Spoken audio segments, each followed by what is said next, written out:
Hey everyone, my name is Jill Gu, and the four of us, we're doing events together and we're sharing light languages. And we thought it would be fun for us to just share a little bit of kind of the behind the scenes of how did we start channeling or some funny stories that happened to us. And so we just wanted to be real and be real open with you guys. I started channeling in 2017 after I went to a retreat and I came home and the light languages came through my voice and I had five different languages come through and I actually was mad about it. And I was like, what is this? And I kept calling, I'm like, this is crazy town. And I remember saying, if I'm going to channel, I want to channel in English so people understand what I'm saying. My ego got in the way right away. But I just wanted to share that because, sometimes people go, oh, you're awakened and you're channeling and it's all, rainbows and lollipops and unicorns. And it's like, I was in resistance, people, for like a year and a half. Like I refused to channel any light languages for people. And they had to work with me and teach me and show me kind of the way. And I worked on myself a lot. But I wanted to share this. And I think the other women in this group might have some little funny nuggets to share. So I'm just going to open it and say, who wants to share next? Well, I think when it first started, I thought, I am never going to tell anyone that I'm doing this. And then my daughter and I started talking. I felt comfortable talking to her, and she was talking about her light language. So I couldn't even do it in front of her. Like I couldn't let her hear it. And it just felt so odd. And I thought, what am I supposed to do with this? And so for a long time, I'd be driving in my car and I'd be the light language and I'd be talking to myself and I figure, okay, they think I'm on the phone. Yeah. So, but I mean, it was just, I would only do it when I was by myself and it looked like I was constantly talking to myself. But Mhm. that was the only time it was comfortable. Totally can relate to the closet light languager. Yeah. Yep. And when it first came out, I was in a group of women and we were exchanging, and I clamped down and I thought it sounded like a dolphin. And I'm like, oh no, that is not coming through. And so I continued with the drawings because that was safe until it was no longer, they were going to let me keep that throat closed. And then it just started coming, but it was very much closet.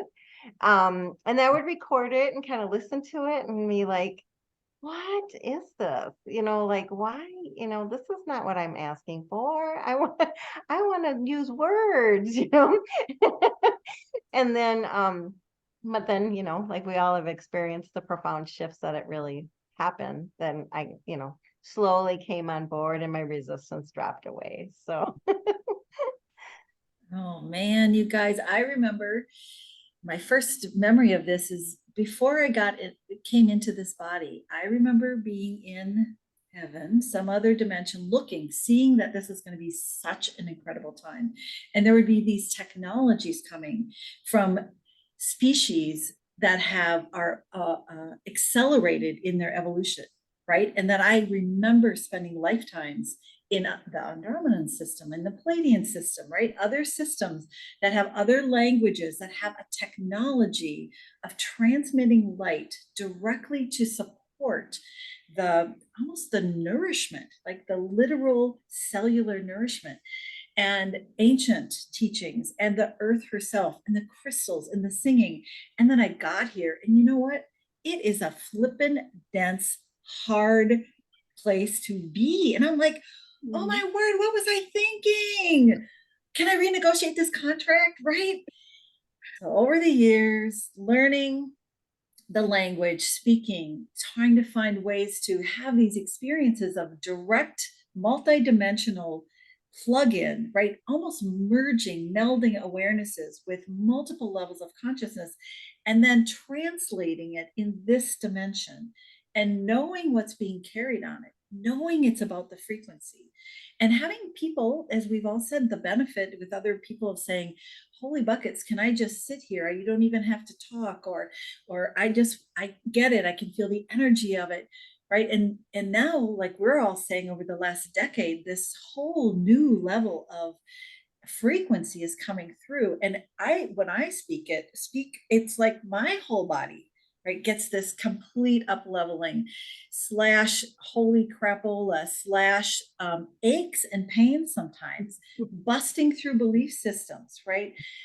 My ego gets in the way, like, oh, I don't want to be misunderstood. I don't want to be judged. I don't want to, it's like, oh, get over your flippin' self. You remember, right? Girlfriend, don't even think I was a girlfriend, maybe, I don't know what, right? Looking down on the planet, knowing I was showing up, knowing it was about sound. In the beginning, it was the word. That's the underlying how things get created. That's the creative force. And now we have access to these new frequencies coming through to support this evolutionary shift. Yes, I still feel misunderstood. Yes, my ego still gets in the way. And yes, I am grateful for you, girlfriends, that we can share this experience.